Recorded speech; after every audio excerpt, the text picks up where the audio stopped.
नमस्कार, मी रेणुका. तर तुम्हा सर्वांचा म्हणजे यूट्यूब चॅनलमध्ये फार फार स्वागत आहे. तर आजच्या व्हिडिओमध्ये मी तुम्हाला रुचकर अशी नाश्त्याची रेसिपी बनवून दाखवणार आहे, ज्यासाठी तुम्हाला तांदूळांना तासोनतास भिजून ठेवण्याची गरज नाही. तर तुम्ही ही रेसिपी झटपट बनवू शकता. मग चला सुरू करू आजचा व्हिडिओ.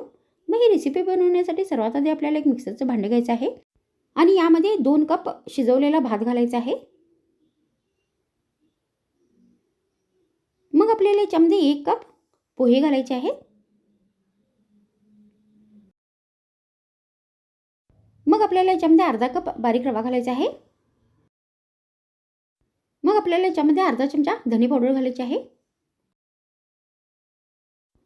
मग या सर्व साहित्यामध्ये 1 कप पाणी घालून या सर्व साहित्याची एकदम बारीक पेस्ट बनवून घ्यायची आहे. तर मी ते सर्व साहित्याची एकदम बारीक पेस्ट बनवून घेतलेली आहे.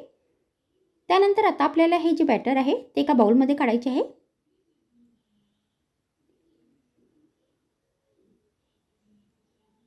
त्यानंतर याच्यामध्ये आपल्याला अर्धा कप दही घालायचं आहे.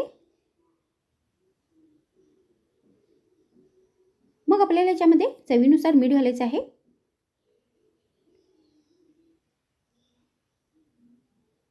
त्यानंतर याच्यामध्ये पाव चमचा खाण्याचा सोडा घालायचा आहे. आणि आता हे सर्व साहित्य व्यवस्थित मिक्स करायचे आहे.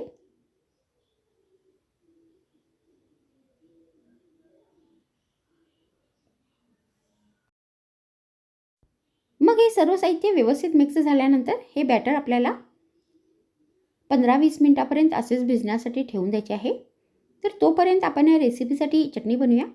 तर त्यासाठी आपल्याला एक मिक्सरचं भांडं घ्यायचं आहे आणि यामध्ये अर्धा कप बारीक चिरलेला नारळ घालायचा आहे. मग आपल्याला याच्यामध्ये चवीनुसार बारीक चिरलेली हिरवी मिरची घालायची आहे. त्यानंतर याच्यामध्ये अर्धा कप बारीक चिरलेली कोथिंबीर घालायची आहे.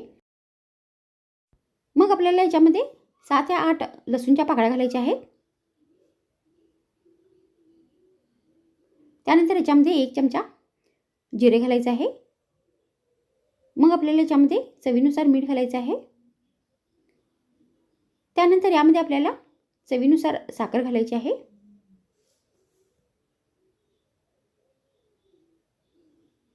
आणि आता या सर्व साहित्यामध्ये अर्धा कप पाणी घालून या सर्व साहित्याची एकदम बारीक पेस्ट बनवून घ्यायची आहे.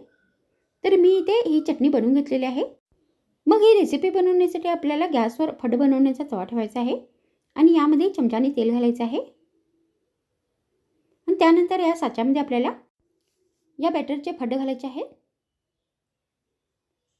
मग फड घालून झाल्यानंतर आपल्याला याच्यावरती एक प्लेट ठेवायची आहे आणि हे फड आता एका बाजूने 2 मिनिटांपर्यंत फ्राय करून घ्यायचे आहेत.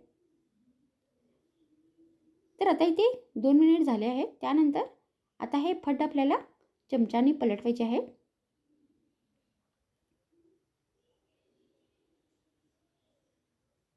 आणि अशाच पद्धतीने हे फड आपल्याला दुसऱ्या बाजूनी पण परत 2 मिनिटांपर्यंत फ्राय करून घ्यायचे आहे.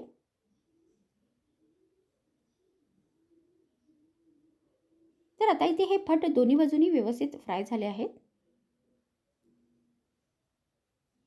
तर तुम्ही अशा पद्धतीने तांदूळांना तासोनतास न भिजवता झटपट अशी ही स्वादिष्ट नाश्त्याची रेसिपी बनवू शकता.